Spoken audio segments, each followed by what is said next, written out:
বিসমিল্লাহির রহমানির রহিম। ইয়া আইয়ুহাল্লাযীনা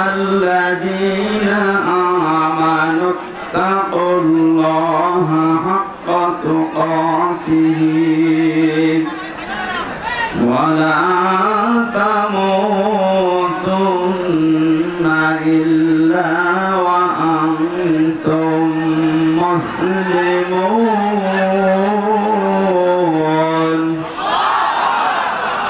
সাদাকতা ইয়া রাব্বানা।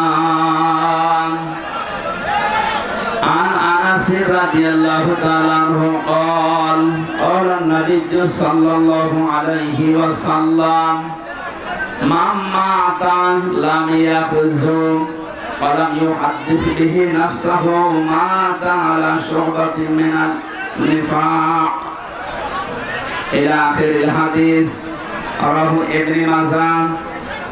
وقال تعالى في شأن حبيبي إن الله وملائكته يصلون على النبي يا أيها الذين آمنوا صلوا عليه وسلموا تسليما. اللهم صل على محمد وآله وصحبه وبارك وسلم. আলহামদুলিল্লাহ।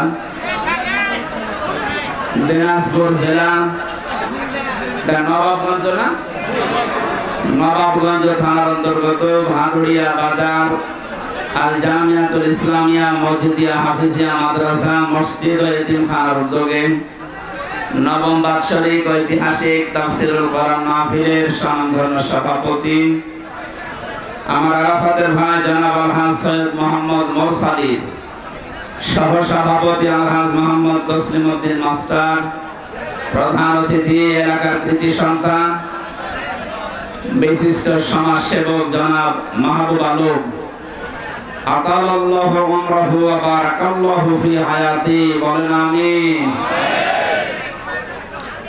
আমার আগে যারা কথা বলেছেন আপনাদের দিনাজপুর জেলা জামাতের শ্রদ্ধাভাজন আমির, আবার তো বন্ধ হয়ে গেল, তাড়াতাড়ি করেন।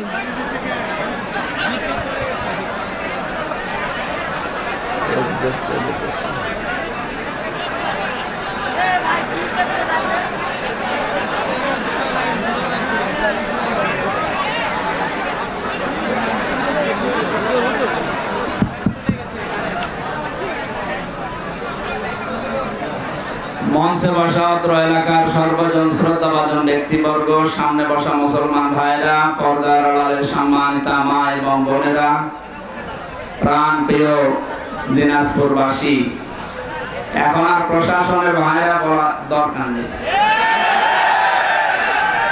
এই মাহফিলটা কয়েক মাস আগে এখানে হওয়ার কথা ছিল, আমি এসেছিলাম, 2-3 ঘন্টা বসেছিলাম, উঠতে দেয়নি।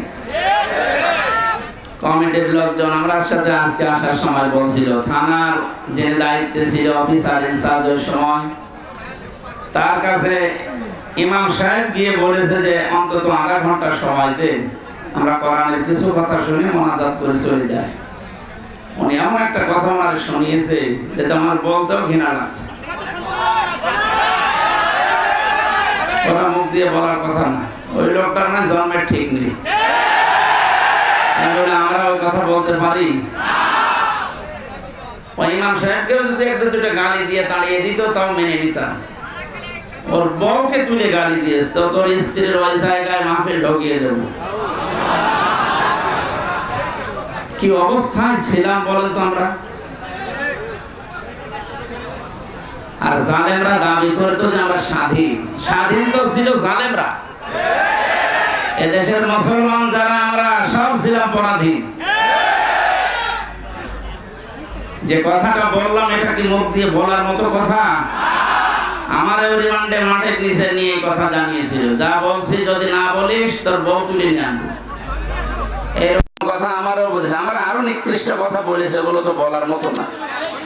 এই জন্য বলছি যে অবস্থায় ছিলাম, বিশাল একটা পাথর আল্লাহ বুকের উপর থেকে সরিয়ে দিয়েছে।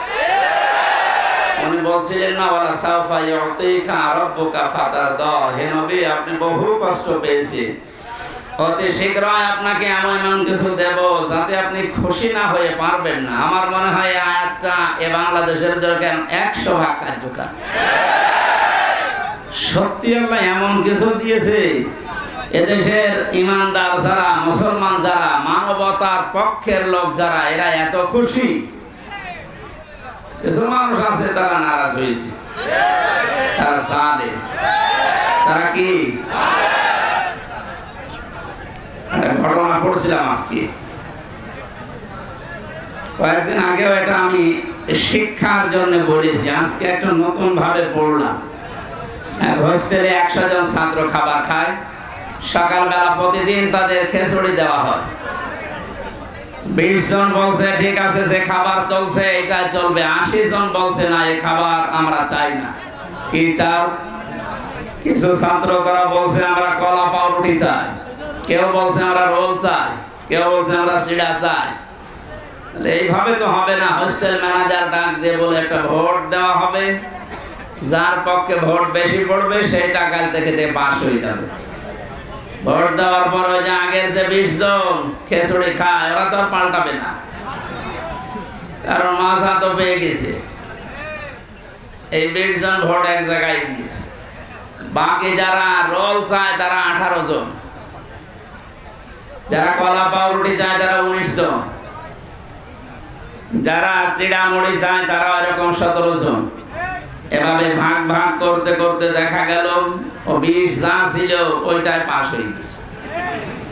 এদিকে লোকজন কতজন বলেন না কেন? আর ওরা কয়জন? এখন কিন্তু বর্তমান ওইটা চলছে।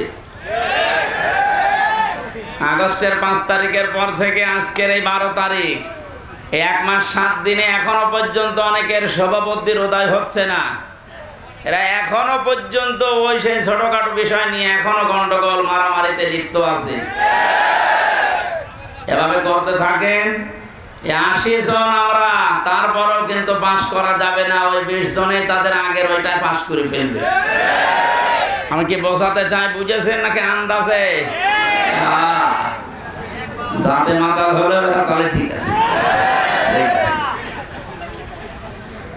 এই জন্য আমাদের এই দেশে এখন যে দুর্বিসন্ধি চলছে, বিশেষ করে দাদা বাবুরা কিন্তু চেষ্টা চালাচ্ছে আমরা যেন 80 জন এক জায়গায় হতে না পারি।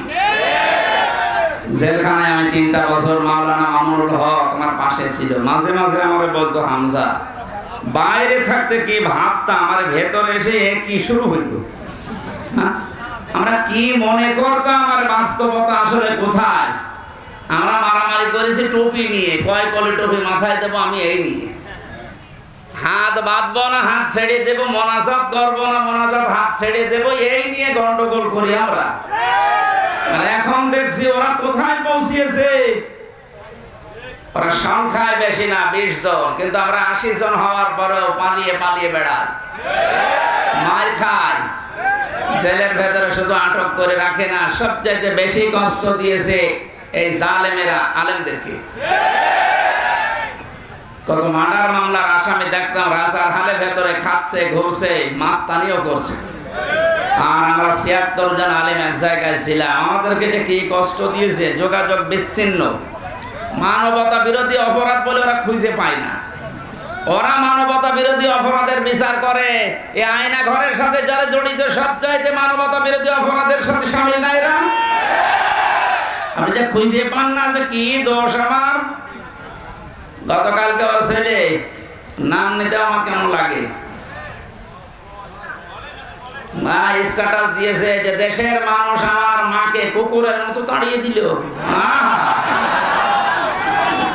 বাঘের মতো তাড়াবে, কুকুরের মতো তাড়িয়েছে, কপাল ভালো।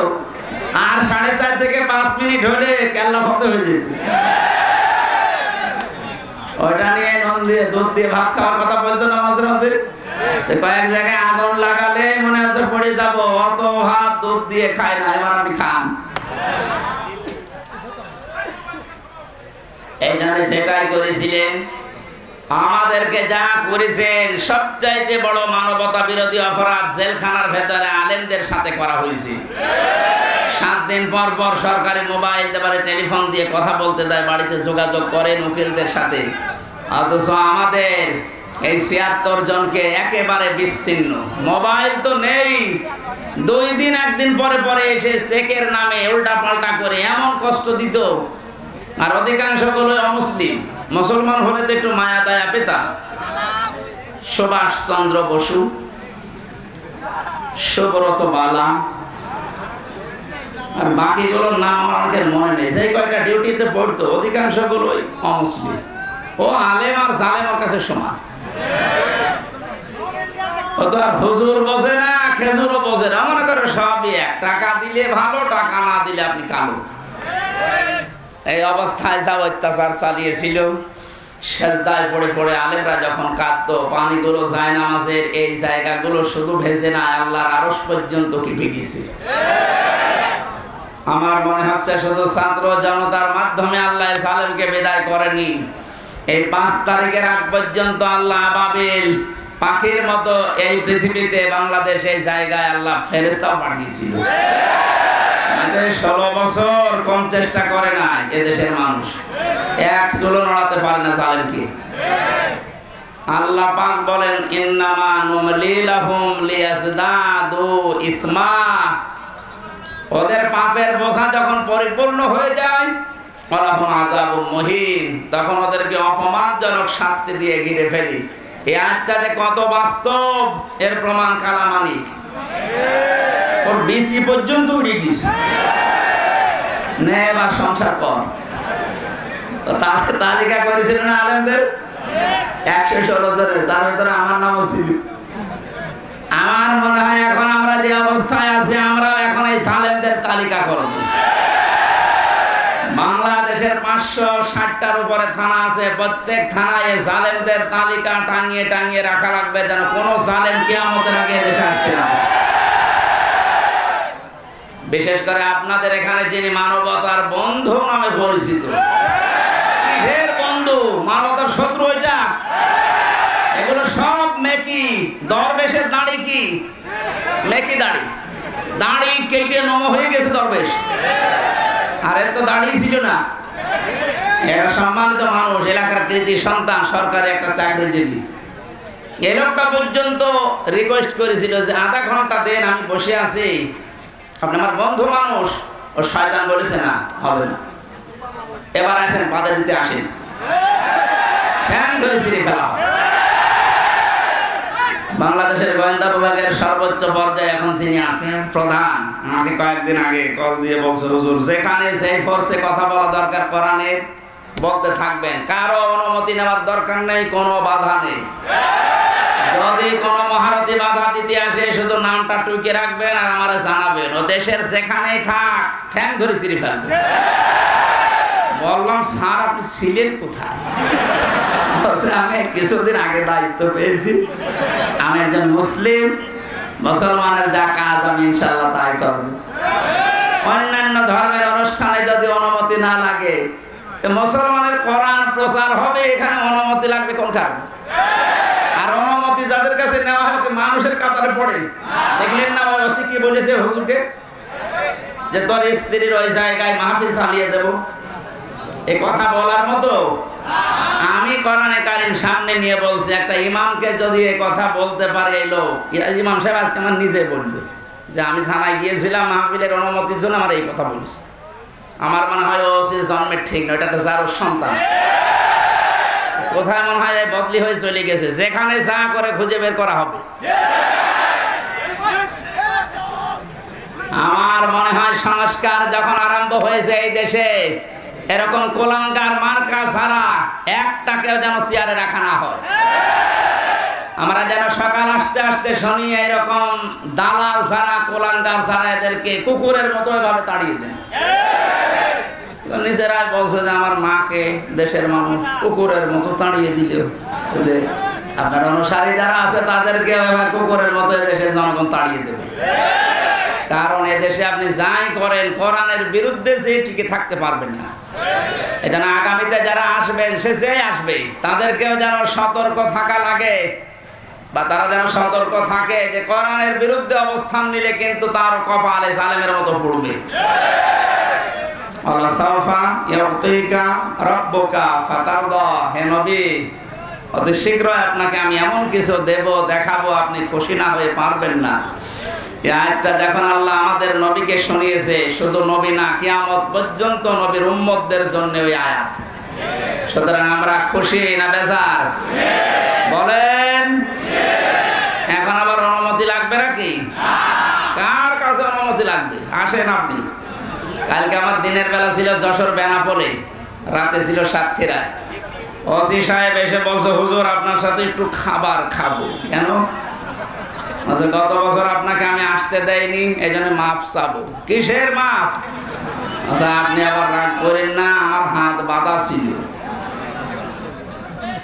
কয়েকদিন আগে আমার মামলা যা ছিল সব আদালত ঢিসমিস করে দিয়েছে, সব খারিজ, বেকসুর খালাস, কোন দোষ পাইনি এরা 3টা বছরে।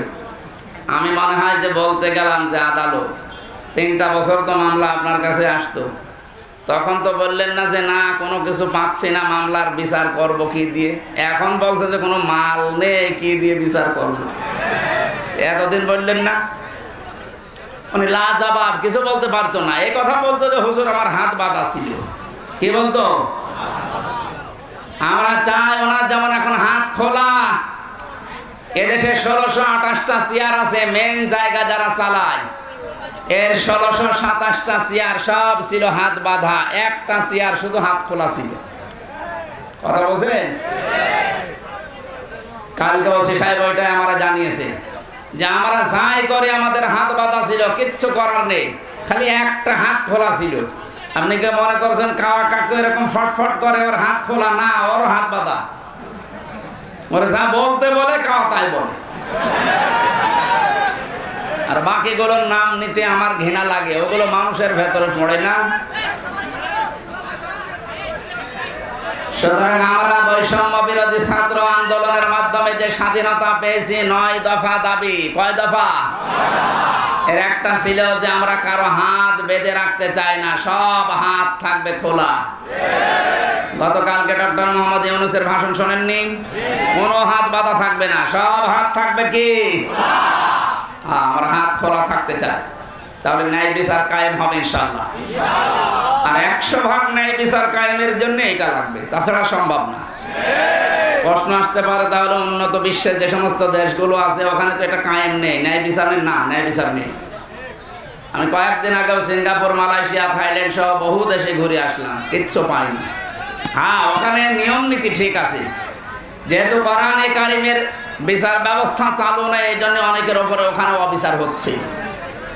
এই জন্য অবিচার মুক্ত করার জন্য, ন্যায় বিচার কায়েম করার জন্য এর বিকল্প দুনিয়ায় কিছু নেই, থাকতেও পারে না। যেন এইটা দিয়ে যদি কেউ বিচার ফয়সালা না করে, আল্লাহর ভাষায় সে কাফের, সে জালেম, সে ফাসিক। যেন আমরা যেন জালেম হয়ে, কাফের হয়ে, ফাসিক হয়ে মরতে চাই, তাহলে এইটার বিচার ব্যবস্থা কায়েম করা লাগবে না?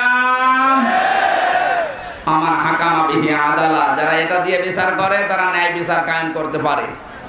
আরে ভাই, 53 বছর তো আপনি দেখলেন যে কেমন লাগে দেশটা। বাবা চালিয়েছিল, দুর্ভিক্ষে মানুষ মরিস, স্বামী চালিয়েছিল, চাচা চালিয়েছিল, আপনাদের এই কথা বলে না কেন? আপা চালিয়েছে, ভাবি চালিয়েছে। কাঙ্ক্ষিত মানের শান্তি আমরা দেখতে পাইনি, আর পাওয়া সম্ভব না। এখন শুধু দেখতে বাকি আছে আল্লাহর এই কোরআন দিয়ে 56,000 বর্গ মাইল চললে কেমন দেখা যায়। এরা দেখতে চান কারা? দেখে লিল্লাহি তাকবীর।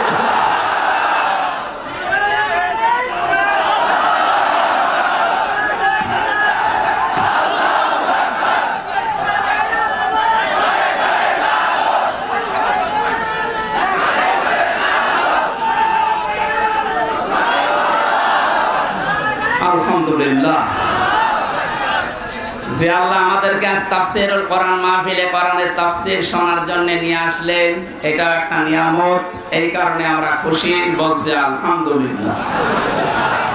দরুদ পড়ছি, সালাম পাঠাচ্ছি আমাদের নবী মুহাম্মদ রাসূলুল্লাহ সাল্লাল্লাহু আলাইহি ওয়াসাল্লামের প্রতি। আমি গতানুগতিক কথা বলি না, যা বলি ওখান থেকে একটা বাস্তব শিক্ষা নিয়ে আসি। কি গো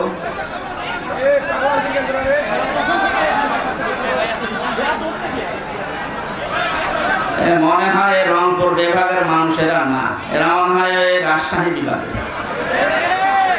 রংপুর বিভাগের মানুষ সব মফিজ, এরা নরম সরল, এরা সরল সোজা। কোন বিয়াদ বেশি আল্লাহ জানে। দেখে তোরা জিজ্ঞাসা করেন তো কোন জেলায় বাড়ি, ধরেন সুবহানাল্লাহ আলহামদুলিল্লাহ লা ইলাহা ইল্লাল্লাহ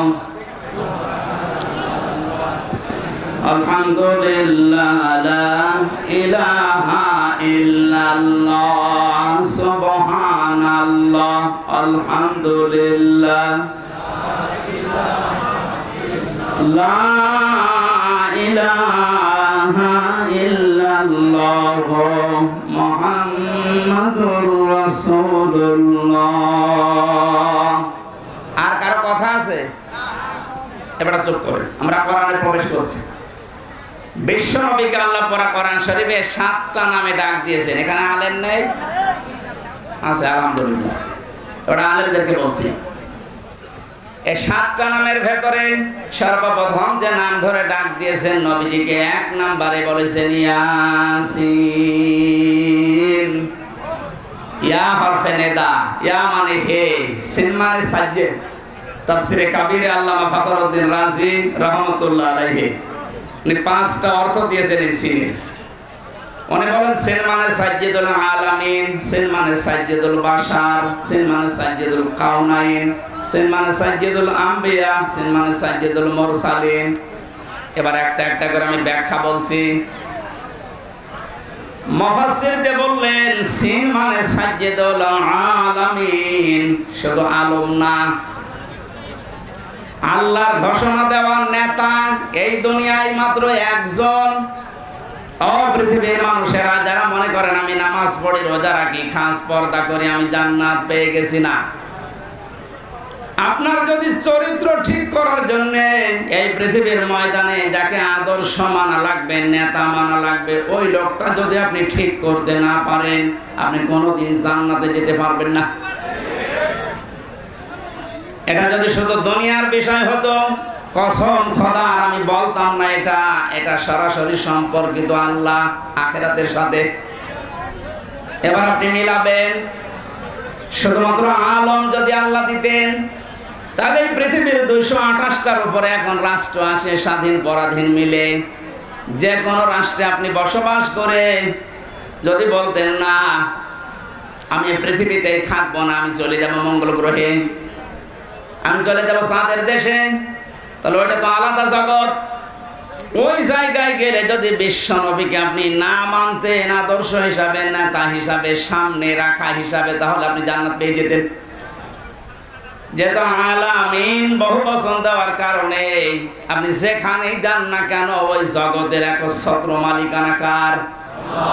ওখানে যে আল্লাহর বিধিবিধান নাযিল হয় তার প্রমাণ সূরা তালাক, ইয়াতানাজ্জালুল আমরু বাইনাহুন্না ইলা আখির আয়াত। আল্লাহ পাক বলেন প্রতিটি জগতে আমি আল্লাহর বিধিবিধান নাযিল হচ্ছে ওই জায়গার সৃষ্টি দেখে। সুতরাং কেউ যদি মঙ্গল গ্রহে যে ঘর বাড়ি বানিয়ে বাস করতে যায়, সেখানেও নামাজ রোজা যেমন করবে, বিশ্ব নবীকে আদর্শ মানতে হবে ঠিক এইরকম ফরজ। আল্লাহর ঘোষণা দেওয়ার নেতা একজন মাত্র, মুহাম্মাদুর রাসূলুল্লাহ। এবার আসেন আমি আখিরাতের কথা কেন বললাম।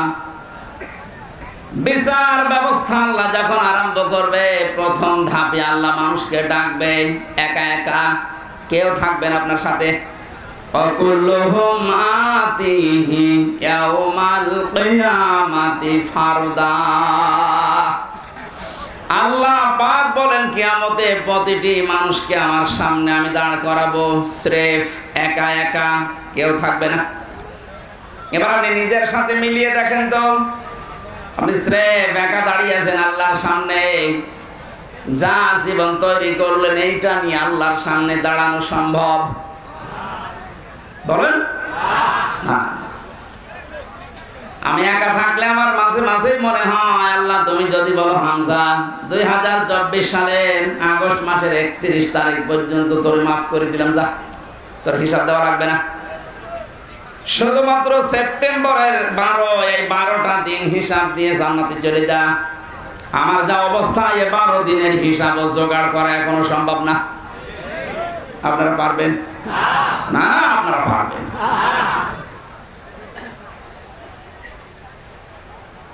হিসাব এই শব্দটা শুধু আমরা নাম শুনি, এটাতে কত বড় ভয়ঙ্কর বিষয়। যারা বিশ্বাস স্থাপন করেছিল যে হিসাব দেওয়া লাগবে, তাদের চরিত্র পরিবর্তন হতে সময় লাগে নাই।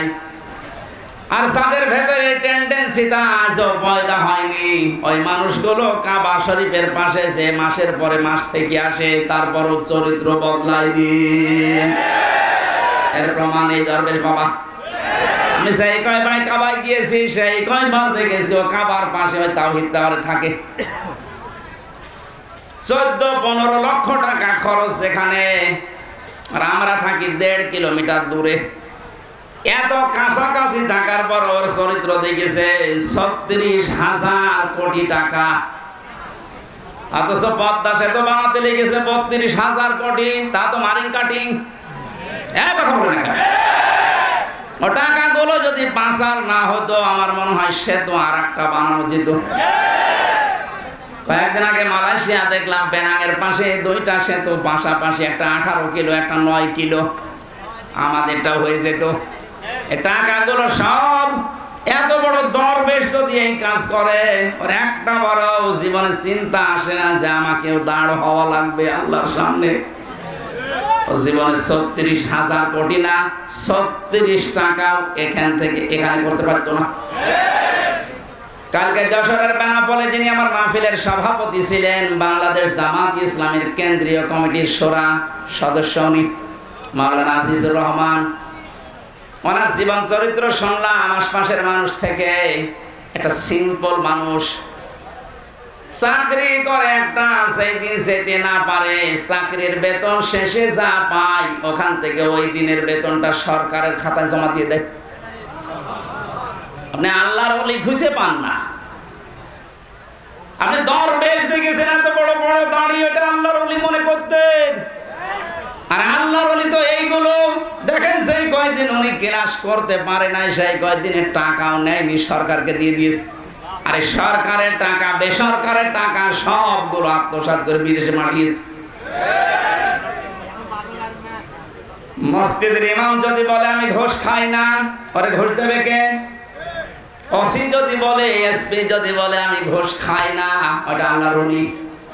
কথা বলে না কেন? যে লোকটা অনেক কিছু করার সম্ভাবনা ছিল তার জীবনে, সব কিছু ছেড়ে দিয়েছে, এত পরিচ্ছন্ন জীবন যাপন করছে, এই মানুষটাকে যদি আপনি দাঁড় করাতে পারেন, সংসদের একটা চেয়ারে এরকম 151 জন বসিয়ে দিতে পারেন, এই দেশটা পৃথিবীর ভেতরে রোল মডেল হয়ে যাবে। এতদিন চোরগুলো বসিয়ে আন্দাজে ধোয়া তুলতো যে এ বিশ্বে আমরা রোল মডেল। কিসের রোল মডেল? চোরের। কিসের? ডক্টর মোহাম্মদ ইউনূস গত পরশুদিন জানিয়েছে যত টাকা পাচার হয়েছে প্রায় 4 ভাগের 3 ভাগ সব নিয়ে আসার ব্যবস্থা হচ্ছে, বাকিটাও চলে আসবে ইনশাআল্লাহ।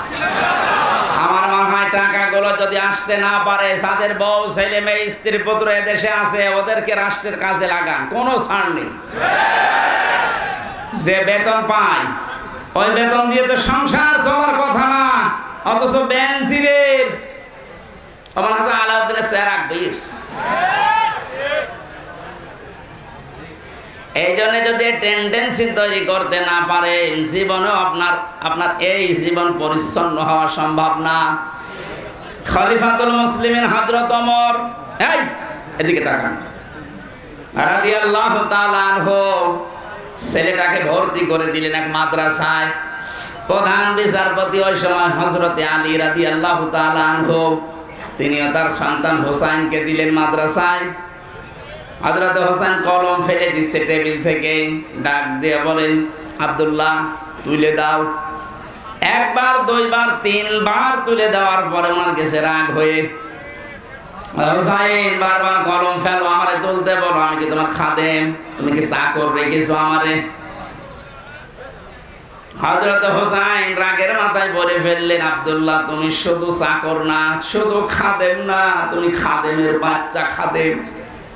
ওই সময় উনি প্রেসিডেন্টের ছিলেন। বাড়িতে গিয়ে বলছে, আব্বা আমি আর মাদ্রাসায় যাব না। কেন? হোসেন আমাকে গালি দিয়েছে আমি নাকি খাদেমের বাচ্চা খাদেম, অথচ তুমি তো দেশের প্রেসিডেন্ট। তুমি যদি এর বিচার না করো মাদ্রাসায় আমি পড়বো না। ঠিক আছে, আজকে না সোমবার দিন বিচার হবে। অনেক খুতবা দিচ্ছিলেন, বয়ান বন্ধ করে বললেন, হোসাইন আসো। বলে হ্যাঁ, এদিকে আস। তোমার ছেলেকে গালি দিয়েছো? হ্যাঁ দিয়েছি। কেন দিলে? হযরত হোসাইন ডাক দিয়ে বলে, খলিফাতুল মুসলিমিন, আমিরুল মুমিনিন, আপনার সম্মান আছে, আমি সম্মান দিয়েই বলছি, আপনি নিজের থেকেই বলেন তো, আপনি কি আমার নানার খাদেম ছিলেন না? হযরত ওমর কথা বন্ধ হয়ে গেছে, তাই তো, এভাবে তো আমি ভাবিনি। তিনি বললেন, হোসাইন যে কথাটা তুমি বললে এটাকে লিখে দিতে পারবা? কাগজ কলম নিয়ে আসেন। খেজুরের পাতা নিয়ে এসেছে, উনি লিখে দিলেন, ওমর আমার নানার খাদেম ছিল, আমি দেখেছি, ইতি হোসাইন ইবনে আলী, সই করে দিলাম। কাগজটা হাতে নিয়ে হযরত ওমর চমা খেলেন, ডাক দিয়ে বললেন, নবীর সাহাবীরা, বিচার হয়ে গেছে। হযরত আব্দুল্লাহ তো ছোট মানুষ, বসে না, বলে আবার কি করে বিচার করলে? একটা বিচার হলো, হোসেনকে কিছু বলবা না? হযরত ওমর বলে, সন্তান, যে বিচার করেছি শুধু দুনিয়া না, আখিরাতেও কাজে লাগবে। আমি যখন মারা যাব এই কাগজটা আমার কাফনের ভেতরে দিয়ে দিও। বিচার যখন শুরু হবে, আমার আল্লাহ পাক যদি আমার জীবনের কিছুই পছন্দ না করে, এই কাগজটা তুলে দেখাবো রব্বুল আলামিন, তাকাও এদিকে, তোমার নাম নবীর নাতি লিখে দিয়েছে, আমি নবীর খাদেম ছিলাম। হলো তুমি আমার বিচারটা সহজ করে আমার মাফ করে দাও। অথচ জান্নাতের গ্যারান্টি পেয়েছে জিন্দা অবস্থায়। আকাশের যে তারকা দেখতে পান, নবীজি বলেন, কেউ যদি গণনা করে হয়তো একদিন শেষ করে ফেলবে গণনা করে। কিন্তু হযরত ওমর 26 বছর বয়সে মুসলমান হওয়ার পর যত নেকির কাজে আঞ্জাম দিয়েছে, কিয়ামত পর্যন্ত কেউ যদি ওমরের নেকি গণনা করে শেষ হবে না। কোন পর্যায়ের মানুষ ছিলেন উনি? তো হিসাব নিয়ে কত ভীত সন্তুষ্ট ছিলেন। কিয়ামতে বিচার ব্যবস্থায় প্রথমে আল্লাহ আপনাকে দাঁড় করাবে, কিন্তু স্রেফ একা, কেউ থাকবে না আপনার পাশে। দ্বিতীয় স্টেপে আল্লাহ এবার আপনাকে একা ডাকবে না, এইটা বোঝানোর জন্য আমি বলছিলাম, ভালো করে খেয়াল করেন। ইয়াওমা নাদউ কুল্লা উনাসিন বিইমামিহিম, সূরা বানী ইসরাঈলের ৭২ নম্বর আয়াতের প্রথম অংশে আছে, রব্বুল আলামিন বলেন, কিয়ামতের দিন প্রতিটি মানুষকে বিচারের দ্বিতীয় ধাপে এবার তার নেতার সাথে ডাক দেব। কার সাথে? আরো জোরে বলেন। আগে নেতা, এরপরে কর্মী। বাংলার মানুষেরা বারবার এমনি খেলা করার জন্য বলছে না, এই জন্য বলছে।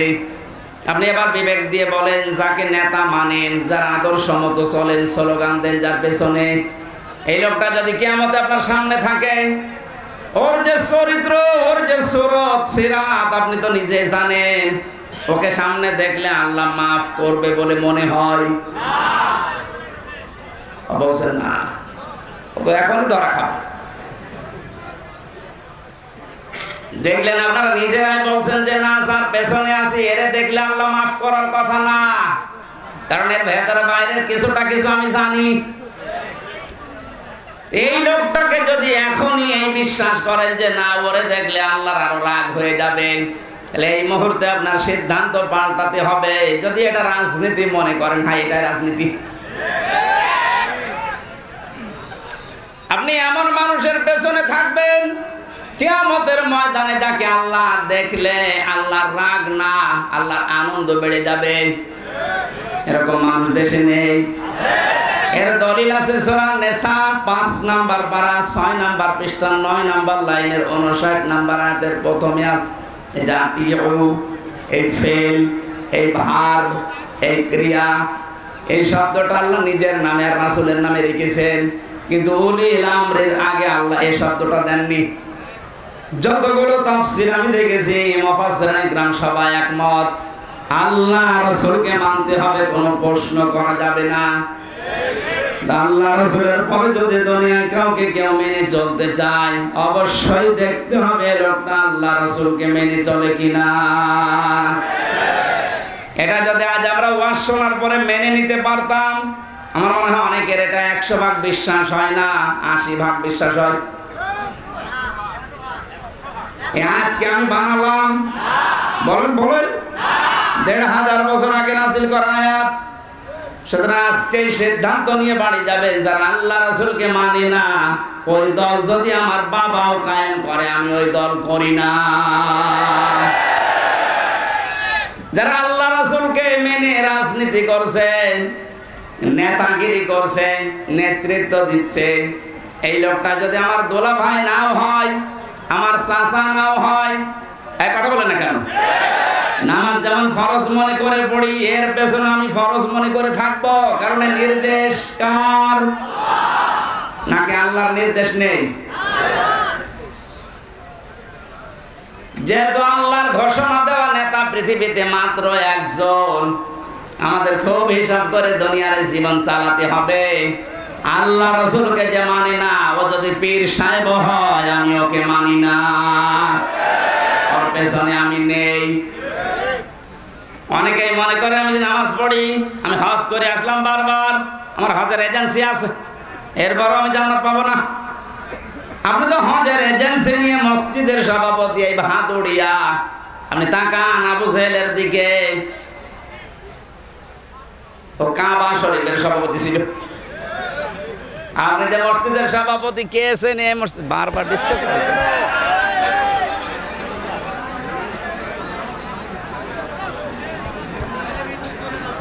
এমনিতে মাইক ভালো না, এরপরেও আবার যদি এইভাবে ডিস্টার্ব করে